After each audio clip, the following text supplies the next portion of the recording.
David and Nate, welcome to the show. Hey, always good to be here. Thank you.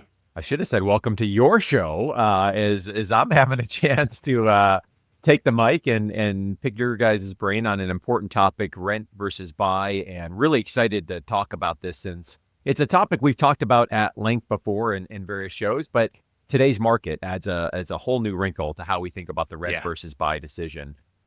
Your last episode 131, we'll link to that in the show notes, revisiting your 2024 projections, looking ahead to 2025. Now that we're 2 weeks into the new year, anything you guys feel the need to correct on your projections, or you still feel good on what you're thinking for 2025?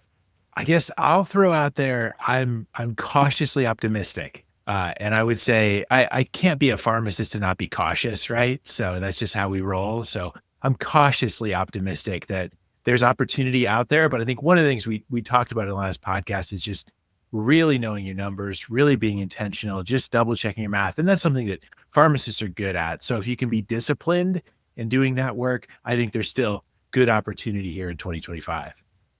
I'll take the flip side. I'm cautiously pessimistic at the moment. I just ran numbers on like 20 deals just this past week, and none of them work. And I'm in a funk right now. So I'm gonna play the bad guy card. I'm sure it'll figure itself out. But I was bummed last week. I was looking at, just dove in and was like, I gotta find something here, and nothing worked. But that's just how it goes sometimes. We caught Nate on the back end of running some numbers that didn't work out. So didn't work out, but that's all right. You got to run like 100 deals before you have like 2 or 3 you can offer on it. Just how it goes. So I had a bad week. That's okay. If we get more specific, I'm curious to hear from both of you guys as investors that have experience in several different types of real estate, buy and hold, fix and flip, syndications. How are you looking ahead to the 2025? I know, David, you said cautiously optimistic, Nate, cautiously pessimistic, but is there pockets or things that you're excited about, or things that you're like, I'm kind of staying away from this in 25? David, let's start with you. Yeah, I think that just from talking previously on the show, I really enjoy the fix and flip and the single family rental. Like I feel most experienced and most comfortable in those two spaces. And so I think that the single family rental still has opportunity. I think there's some real difficulty with that traditional 1% rule where you can generally think of a house as a viable rental if you can make 1% of the purchase price of that house as a monthly rent figure.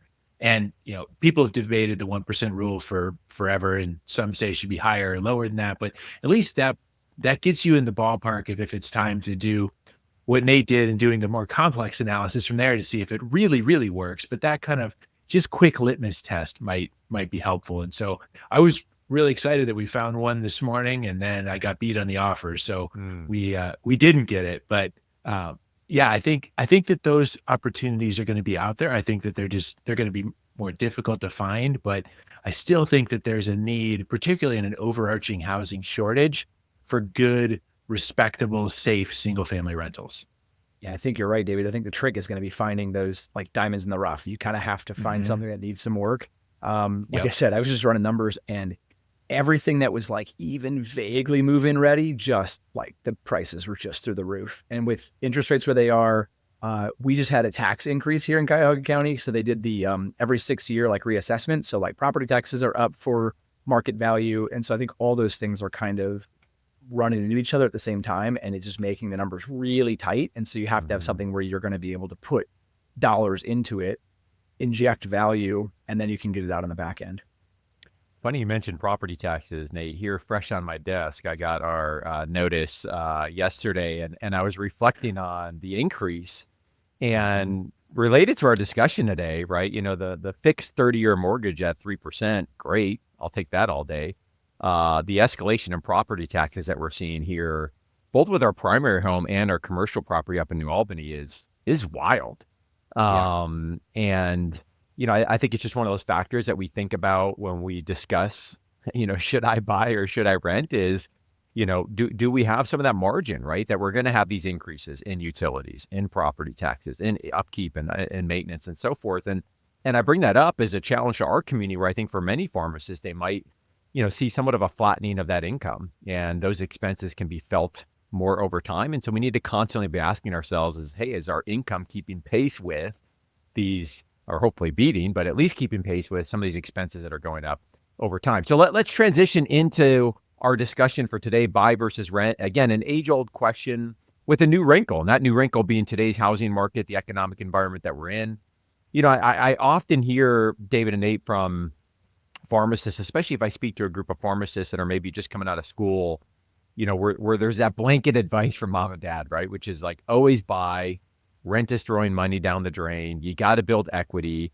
And David, you sent over an article from the New York Post that we'll link to in the show notes that I think is just challenging this question, again, in today's environment and in today's interest rate environment and the housing shortage that we have. And so before we get into specifics on the value of buying versus the value of renting, I want to get both of your perspectives. Nate is a realtor, also as an investor, and David is a buy and hold investor, on what you're seeing out there in the market related to this buy versus hold in today's climate. Nate, let's start with you.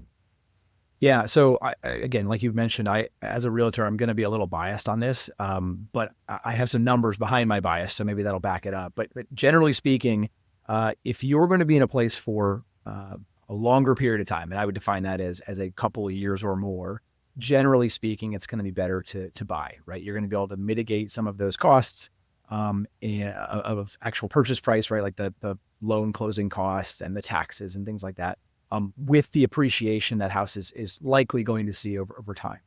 Shorter than that, I still think it's viable to rent. I will say, like, typically, if you're going to be there for a shorter period of time, the renting can be better because the price can be lower. But what I'm seeing now is that rent prices have gone up so much that even that is starting to fall away. And where you could have a situation where it actually might be better to buy, even if you're only going to be there a year, because you can hold on to it, rent it out when you're done, or sell the property later when you're done, and it actually might be a wash at that point. So that timeline for me in our target market here in Northeast Ohio has really kind of shifted down. I know that's not the case in higher cost of living areas, but rent has just gone up so much that it's making it harder. Nate, as we see appreciation starting to come back closer to historic norms, right? We had a massive appreciation, I think about post-pandemic, and that changes the decision of maybe how long you have to be in a home before you can break even when you think about closing costs, fees, taxes, et cetera. As we see that appreciation level returning more to quote normal, does that impact how you think about the timeline at all in terms of being in a home to break even? Yeah, I mean, absolutely, right? You have to kind of factor that in. But I think that, so it's funny, you mentioned getting your property tax bill. So like I said, here in Cuyahoga County, we do it every 6 years, where they'll reassess your home when it transfers. And then if you're sitting in that house, they'll reassess all the houses every 6 years that have just been kind of sitting there not selling. And in our market, the lowest city, like municipality increase, was 22%. The highest markets were closer to 70% increase in market value. 70%. It's all coming at once, right? Every 6 years. Yeah. Right. So they're just hitting everybody at one go. And it's just, it's a huge, huge increase that's taking place. So I think, like you said, that has shifted down, right? We're not nearly that crazy. And I don't think we're going to see that level of crazy over the next couple of years. So it does impact that, right? You can't just, Dave and I have talked about this on the podcast in the past, that if you were buying in 2020, 2021, you looked like a genius if you sold the house a year later because the property values were just skyrocketing so quickly. That is not going to be the case anymore. But even despite that, you've got to weigh that with how rent prices have increased, because that's the flip side to that decision.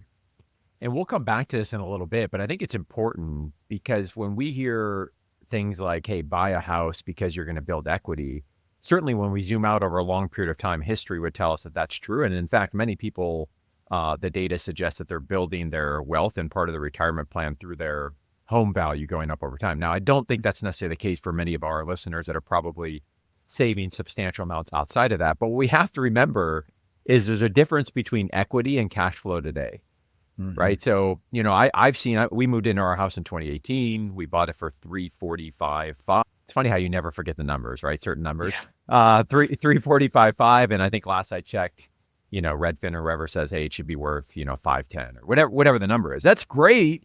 But guess what? My property taxes are coming up today. That impacts the budget today. The equity, unless I'm borrowing against that equity to leverage and use it elsewhere in the financial plan, I don't feel that equity, right now. So we have to also consider that in the decision. David, from a buy and hold investor perspective, How are you viewing the rent versus buy debate in today's market? Yeah, I think it's going to be very, very market specific. Because Nate, you gave some great examples of the Cleveland area and what it's looking like there. I was talking with someone else in a different market, and they were saying that to buy their house would be about $3,000 a month, and to rent their house would be about $2,000 a month, and that's just the house payment. So not counting the furnace that's going to go out, the roof that's going to need replaced, even if you just want to do paint and flooring, like just paint and flooring can be really expensive in a house too. So with those kind of considerations there, when they were describing that they probably only want to be in that house a couple of years while they get to know the area better and find their more forever home, it started to make a lot of sense to rent instead of buy in that market because of that spread on the monthly cost. And Tim, to your point about the monthly budget, allowing you to save up for that down payment for that eventual forever home. So I think that the market specifics are really going to play into this decision for different people based on what the rent looks like in the area versus what monthly mortgage payment would look like. Yeah, and the other thing I would add to this discussion is I think about the work that we do at YFP and looking holistically at the financial plan. We have to remember that not any decision should be one that we look at in a silo. So we can run the numbers on a rent versus buy and maybe we have a clear answer. But then when we zoom out, things might change. What else do we have going on, right? Are we, looking at student loans, and for someone who's pursuing a loan forgiveness pathway versus an aggressive repayment, two very different strategies and impacts on monthly cash flow. So as we look at the rest of the plan, what else do we need to be saving? Are we on track for investing and retirement planning and all the other goals that we talk about? How does this home, and within that, the decision to rent versus buy, fit within the broader context of the financial plan? And that's so important because when we feel this pressure, to buy, and if someone's telling us buy, maybe that's the right move, maybe it's not. But are we looking at it in the context of everything else that's going on as well? Let's talk more about the potential benefits of renting. Nate, we've been alluding to the importance of flexibility as we're having this discussion, especially in today's market where moving can mean significant transition expenses. When we talk about the cost of transition, the cost of moving, and why that timeline piece is so important, what are we actually referring to here in terms of these costs? Yeah, I think you said it perfectly. Like flexibility is that piece, right? Because if you buy and you are locking yourself into that home, right? Like we said, if you want to get value out of it, if you want to make a financial decision, you have to be able to sell it at a certain period, or you have to be able to rent it out and make it viable, or else it's going to be this handcuff that you're kind of stuck to if you end up having to move. If you go the rent route, you build in that flexibility. You let yourself be able to make a change much more rapidly. I'll give you a perfect example from my own real life. My brother lives out in California and bought a house a couple of years ago. Loves it. Great house. Fantastic. But decided this summer, like, hey, I want to take some time. I can work from anywhere. I work for a tech company. I want to travel to Europe for a couple of months, and I want to live in Japan for a while. And there's a whole house that he has to figure out what to do with, right? He has to rent that out, get someone to take care of it, make sure the lawn is cut, make sure that, if there's a storm, the solar panels haven't flipped off the house. There's a lot that goes into that just really brings down your flexibility. And so I think in today's day and age where people are looking for that, where their jobs are more flexible, they're changing jobs more frequently, they are doing things like a sabbatical, I think buying a house actually locks you into something that makes it just a little trickier to do that. And so when you're talking about hey, I might rent just because financially I'm going to lose a couple $100 a year or whatever, but the flexibility is worth my peace of mind. That's a completely viable option. Yeah, I'm especially thinking about the people that might be in a known state of transition, right? I'm coming out of a residency or coming out of the fellowship. Sometimes we have this idea, and there's no judgment here. I remember having these feelings as well, where it's like, hey, we're in an area and we're going to be here forever. Well, that changes, right? We thought we'd be in Northeast Ohio forever. And then I realized I can't listen to Brown sports radio anymore. It's atrocious how depressing it is. So we got to move to Columbus, right? But that was a move we would have never anticipated. Now, thankfully, we're in that home long enough that, we mitigated the cost of that transition. But sometimes what we think is known may become unknown. And, that flexibility piece is a really important one that we have to consider into the equation. Now, on the flip side of that, we'll talk about how one of the big values, I think, of having a home is just that sense of stability and community and being in a place that we often can't put a number to. And so that flip side has to also be considered. David, beyond flexibility, what else comes to mind when you think about the potential benefits of renting? Yeah, I think the dollars and cents really ring true. Like if I put on a fix and flip hat, I tend to budget that whatever the sale price is, I'll walk away with 91% of that. That I tend to figure 9% Mm, of the final sale price will go to realtor fees and transfer tax and closing costs and some of those things. And that percentage is going to be different at different price points and different markets. But that can give you a ballpark figure to think about. And in addition, when it's your own house that you're living in, if you're going to hire movers, if you're going to buy different furniture in a different house, there's a lot of costs there. So I think that plays into the flexibility piece of if this is a temporary house, then that starts to make me nervous from what those costs are going to be. I mhm. think another factor might also be the timing of all that. So if you buy a house and you're thinking of, like, Tim, your equity example is fantastic. Like how much equity has gone up. And then I think a lot of us tend to think, well, that creates great equity as the down payment for the next house. The issue being then you have to sell the first house to unlock that equity. It's trapped in that house until it sells. So it creates this timing issue of you need to sell to access those funds to put down in the next property, or you need to be saving for that as well. So I think the dollars and cents bring some complexity to that discussion of flexibility. Yeah, and I harped on this a little bit, but I'm going to go back to it because I know so many of our listeners can resonate with this, and it's something that Jess and I felt in our own journey that they might see their net worth trajectory going in a very positive direction, but they don't feel that. They don't Mhm. feel that, right? Because often it's net worth that might be locked up in equity in a home, or it's net worth that's locked up in a 401k or an IRA. So part of the financial planning process is when we're making some of these decisions is there's an important liquidity piece as well, that if we want to find this balance between growing and building our net worth for the future, yes, it's important, but living a rich life today, also important. Part of living that rich life today is having some liquidity and flexibility to do the things that we want to do. And sometimes, not always, market specific, sometimes renting might give us more of that flexibility, and allow us, especially when we think about if we use a traditional 20% down on a home. Now, I know a lot of pharmacists may not necessarily do that. There's a big chunk of cash right there that we're then locking up right into that home. And Yeah. that could be very valuable, but also there's an opportunity cost that we have to consider of where those dollars could be used elsewhere in the plan, whether it be other goals or experiences or other things that we haven't touched on. I also think about from our experience, we rented a condo. I know, Nate, you'll know where this is. Monroe Falls was our first rental. And there was significant savings on time and money on upkeep and maintenance. Someone took care of the property. I think about the amount of time in our current home, whether it's hiring contractors or dealing with down trees or, taking care of the lawn and, we can't grow grass because the kids are playing and whatever it is, like there's a lot of things that we Mhm. have to factor and consider that's both time, mental energy, and financial related. And so that could be one of the other benefits potentially of renting that we need to be thinking about. Let's turn the page and look further at the benefits of buying. So, Nate, the one that typically gets the most attention, we've mentioned a few times now, is building equity, building equity, building equity. We throw that term around a lot. What does that even mean? And does it really matter as much as we think it does, especially as we've been talking about this question of liquidity?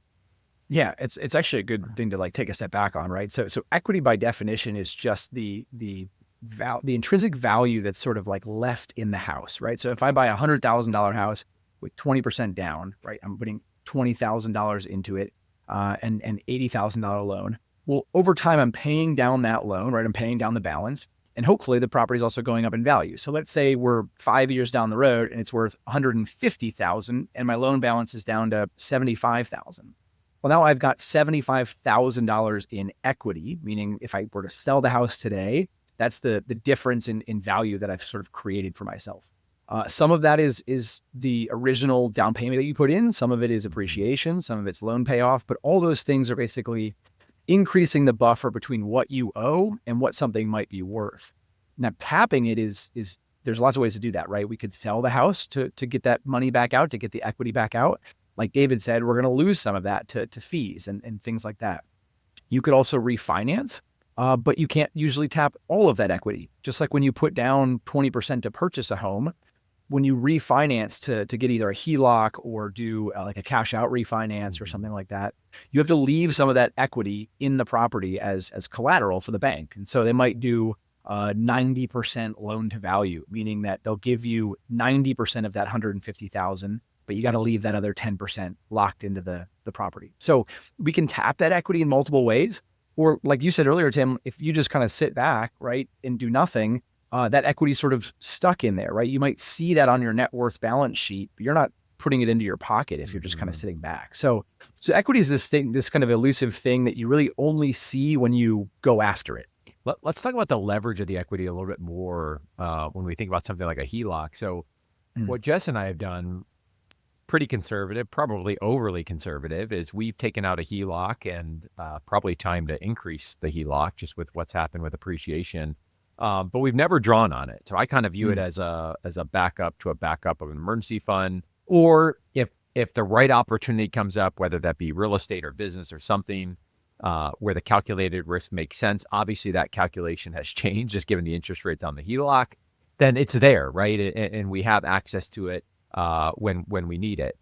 I think both of you, correct me if I'm wrong, have used a HELOC before to actually leverage that in terms of real estate transactions and kind of getting some of that off the ground. Can you speak to that a little bit further? And that may or may not be right for other people, but it's something to consider of, hey, we've got this equity building and maybe we want to be more conservative, that it's just a tomorrow thing. It's part of the retirement plan, or maybe there is an opportunity to leverage it today. Yeah, I've done it myself, and I've had investor clients do it as well, where they're using that HELOC for either purchasing the property itself or doing the rehab. We used ours most recently on a rehab where we actually tapped the HELOC to help fix up a house. And then once we refinanced, immediately paid that off, right? The advantage years ago was that you could get a HELOC at 3.5%. It was like free money essentially, right? Now ours is closer to prime. I think ours is most recently, our credit score got us down to like prime minus, which is really cool. But it's still like 7% on the HELOC. So you can tap that money and use it for whatever you want. It's free cash, but you're paying 7% of that every single year. And so you have to keep that in mind. So yeah, it's a completely viable option, but David will tell you this every single day. You have to have a plan for that, because if it just sits there, now all of a sudden you're losing money by tapping that, because you got to make sure you're making up the difference in the value that you're adding with the money that you've taken out. It reminds me, Dave, one time my dad shared with me, when it comes to a business, line of credit's a really good thing if you have a plan. Line of credit without a plan, not a good thing. Yeah. Right? I think a HELOC with a plan, because what I hear you saying in that example is, hey, even if it's 7.5%, whatever it is now, if you run your numbers, you're just factoring that into the equation. And by the way, if something changes, a delay or whatever, you've got a backup plan and are able to work through that. So David, what about for you? Yeah, I love the emergency fund philosophy for it also, because I think particularly as you get into real estate investing, emergencies can get bigger if something goes wrong. And I think as you are buying a house and making some of these bigger life decisions, emergencies get bigger than what they may have been prior to that level of complexity in your world. So when you have kids growing older and multiple cars and all kinds of things like that, I think it can help me sleep at night as the conservative pharmacist, just knowing that there's access to that kind of money and that kind of liquidity when necessary. Yeah, and I think in theory, everyone's risk tolerance is different, but it does open up the door, to take some more calculated risk in other areas when you've got that as a backstop as well. David, in addition to building equity and potentially leveraging that equity, what other benefits of buying come to mind for you? I think one huge thing that's hard to put down in dollars and cents is just the stability of that house. Yeah. And so if you're looking for something in a specific school district, in a specific area, part of town, something like that, if you're renting, depending on the laws in that state, once that lease is up, you may need to move, whether you're ready to or interested in moving or not. So that's a potential complexity. So the stability, because you own it, you can stay there as long as you reasonably want to, is something. there's some predictability in that as well with the payments. Mm-hmm. I think what we've talked about already with property taxes is a really good asterisk on that equation. I think another one that I think is gonna, I think we're already seeing headlines, and I think we're only going to see more headlines on it, is property insurance as well Mm-hmm. has gone up quite a bit. And as we see things like the fires in Los Angeles and things like that, there's some really significant expenses coming up. And if that continues to drive property insurance up, then Mm-hmm. we need to budget for those kind of increased costs. So, but at least some predictability on the principal and interest payment on that loan.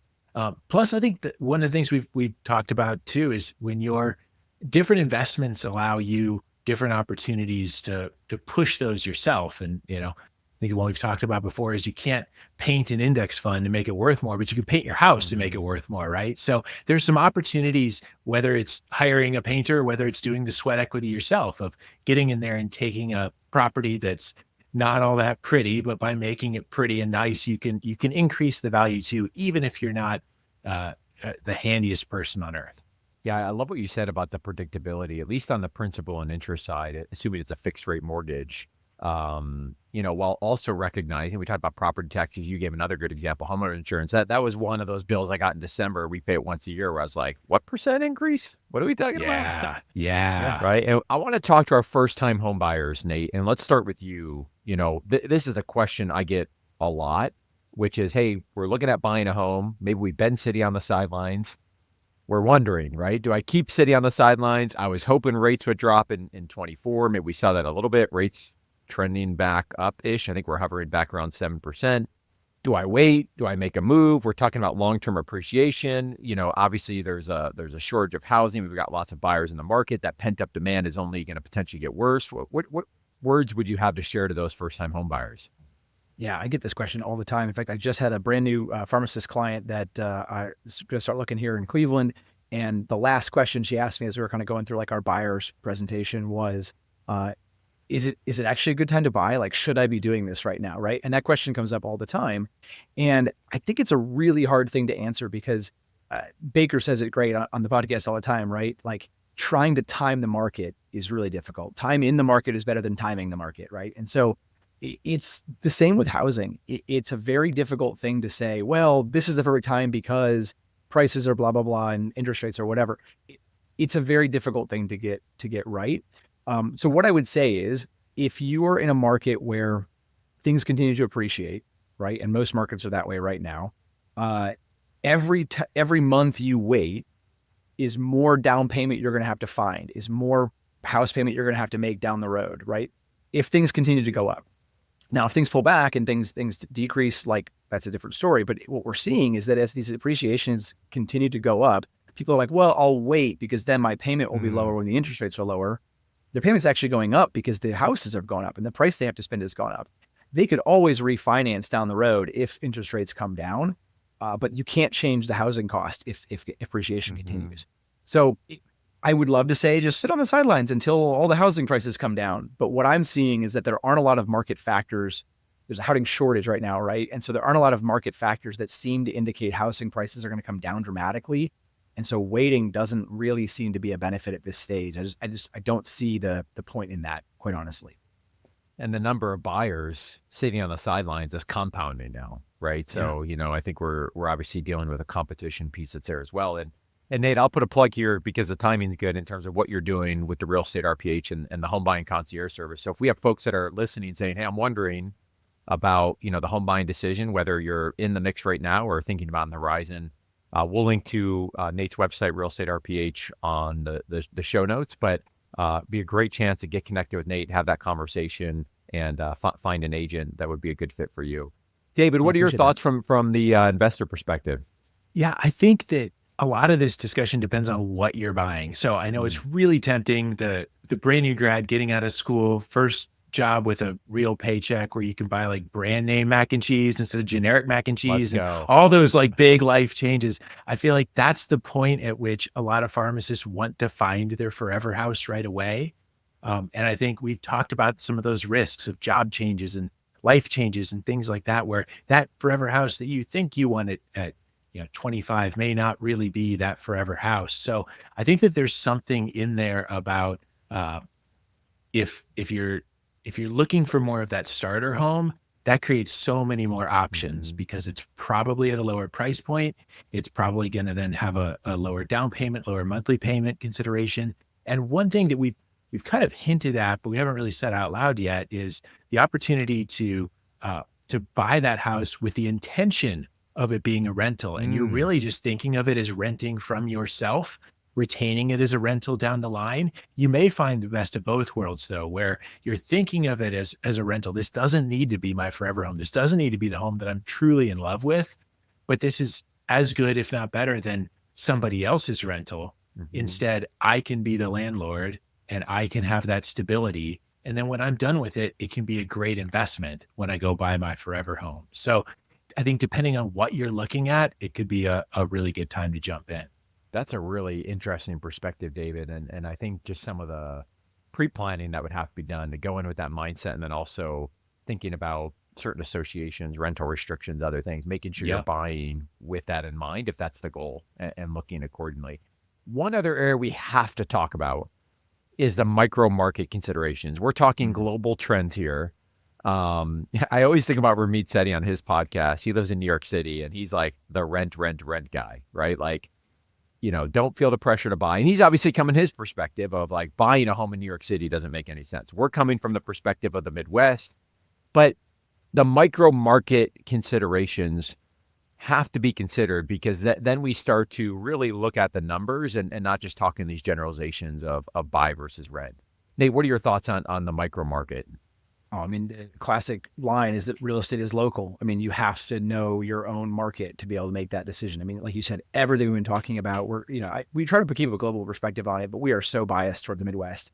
I think when you look at a $200,000 starter home being 4-bedroom, 2-bath, like you don't get that anywhere on the East or West Coast. Like it's just not a thing. We're used to that as like, it's a normal, like, oh, yeah, I can get those in this market and that neighborhood and that school district. And like, it's just very different. And so I think you have to know your local market. And if you don't know your local market, get somebody on your team that does. Get a really good local real estate agent to actually explain this stuff, because you have to know it. It makes the decision. It totally changes how you can make that decision. Yeah. And David, we're not just talking city, right? I think about Columbus, like great example. We live south of Grove City here in Orient. Probably no one's heard of Orient. Smaller rural town, vastly different in terms of when I think about property taxes, school district quality, other factors versus 15, 20 minutes away in Upper Arlington, New Albany, Westerville, et cetera. So David, it's not just the city, but it's the micro, right, that we need to get, and even within neighborhoods, to be frank. Absolutely. I think, you look at those cities within a city, you look at the school district, you look at even down to the area within that. Is that kind of a path of progress? Is there something going in across the street that's going to change that neighborhood? Is there a new development happening? One block to a next. And even I think the example that a lot of people overlook when they're shopping online and looking at beautiful listing photos is, what are the neighbors' houses? It could be a gorgeous house next to 2 completely run down, boarded up properties, or it could be a gorgeous house next to more gorgeous houses. And those factors on that block could even make a significant impact into desirability and price point and those kind of things. I want to wrap up by just giving some global perspective from each one of us on really answering the so what question. What do I do with this information to really inform my own decision-making, whether I'm a first-time home buyer or maybe I'm looking at potentially making a move, or I'm thinking about investing in a property. And I'll kick us off. For me, it's really going back to what is the vision? What is the why? So what are we trying to accomplish? And David, I think your example is a really good one. Like if I'm looking at purchasing a property that maybe I can start to build as an investment property and really be the renter and eventually, have my first investment property, that's a very different philosophy than potentially, I'm in a state of transition, or I want to experience different parts of the country, or we got a young family and we're looking for stability. We're starting in kindergarten, whatever would be the case. What's the vision? And really trying to move away from the generalizations of, hey, buying is good, equity is good, renting is bad, and really layering on what are your goals and desires, and then overlapping that, of course, with what's happening in the markets in which you're looking at. And I think just reminding ourselves that every market is different. Renting is not always bad. And if we've been told that story, like, I think we need to unwind that a little bit. It can depend on the market in terms of what's happening that year, in terms of the local geography of that market as well. And one more time, making sure we're zooming out. So, what else is going on in the financial plan? And when we think about the vision and the why of buying or renting and what that means to us, and we overlap that with other goals, whether that be paying down student loan debt or other debt, saving and investing, traveling, experiences, what actually moves the needle for you? And where does this home buying decision, where does it rank among these other things? I think sometimes we can feel these pressures to like buy something. And then I sit down with someone and really what matters most to them maybe is travel or experiences or giving or other things. And as Ramit Sethi, I think often says so well, like, let's spend money on the things we care about and not spend as much money on the things that we don't care about. And so I often use cars as an example, but for people that might be housing, where some people that sense of community and having your own place, being able to make it your own, being able to work on projects around the house, that derives significant value. And for other people, not as much. And I think just having that honest conversation with ourselves is so important to inform this decision. Nate, what about for you? I think your last point was actually just really worth reiterating about, like, do what is valuable to you. I talk to so many people, both investors and buyers, that just like buy a thing and then 6 months later are like, why did we buy this house? Like, we didn't actually want this. We didn't actually need that. We didn't realize we couldn't sell it. We have to hold it. Like, there's all these things that, like, it's easy to get wrapped up in the, well, this is what I'm supposed to do next thing, and not actually taking a step back of like, what do I actually want to achieve, right? Maybe it's, I want to take a year to assess if Columbus or Cleveland or Miami is the place I want to live. And it's a great idea to rent there for a year while you figure that out, right? And then decide, okay, well, now that we've lived here, we realize we do need an outdoor space, or we absolutely need a basement, or, whatever those things are. Like, take your time to assess what you want, and then assess it for yourself. Like, don't listen to what your best friend is saying, or the guy at work who is, frustrated with those rental properties. Like, figure out what you want to do, figure out what works for your local market, investor or buyer, and then make a decision based on that information. And sometimes, to your point, Nate, you're surprised by when you get into the area or get into the home. Oh, I never really thought about the value of this feature of the home or this aspect of the community. I'll give a small, maybe what feels like a silly example, but when we moved in our home currently, it had a wood burning fireplace. And I'm like, oh, that's cool. Like, that's a deal breaker now if we ever move. Like, I love the wood and like the memories that have come from, like, for us, it's Sunday night football and we're throwing, wood in the fire and we're hanging out. Like, that's the rich life, for us. And I couldn't have anticipated that. That seems small, but it's a big deal. Super funny that you say that, Tim, because that was actually on our must-have list. And our realtor at the time, this is again like 11 years ago now, thought we were bonkers for being like, wood burning fireplace is a must-have. He's like, don't you mean like 2,400 square foot and above? And I'm like, no, I mean wood burning fireplace. So I totally get it. And for other people, they're like, I don't want to deal with the hassle of that. That's fine. Oh yeah, they're like, can I convert this to gas? And I'm like, here. Yeah. David, what about for you? Yeah, I think it's a season of really cautious, really honest math, and making sure, we've talked about all the surprises that can come out there, whether it's property taxes or homeowners insurance or moving costs or the cost of furnishing and fixing up a house every time you move. I think just being really honest with that math is helpful, whether you're thinking as an investor and needing to also think through additional costs like property management and major repairs coming, or whether you're thinking through as a short-term or long-term homeowner in that space with what repairs are coming up soon. And because I think as we do that math, you can start to more objectively identify, well, if the price point is really high, but the rent would be much lower, maybe it does make sense to rent. Or if they're really close, maybe we think about one versus the other. I think the math can really help as long as you're really comprehensive in what that math means. Yeah. And speaking of intentional, comprehensive, cautious math, there's a great rent versus buy calculator tool out there that I often like to reference. I'll link to that in the show notes. It was published by the New York Times. I think it really helps to just put numbers and try to make it as apples to apples as we possibly can, right? We all know the emotional feeling when you're looking at homes Nate, you and I have often joked about this on the show before, where someone's, I'm thinking about buying in 1 or 2 years, and then they start searching and like, we're buying tomorrow, right?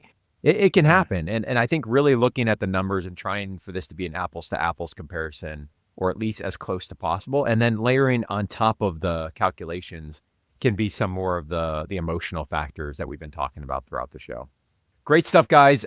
As always, Nate, David, appreciate your expertise, appreciate your perspective. Thank you for letting me hijack your show as the host for this episode, and looking forward to your content throughout the year. So thanks so much, guys. Appreciate it.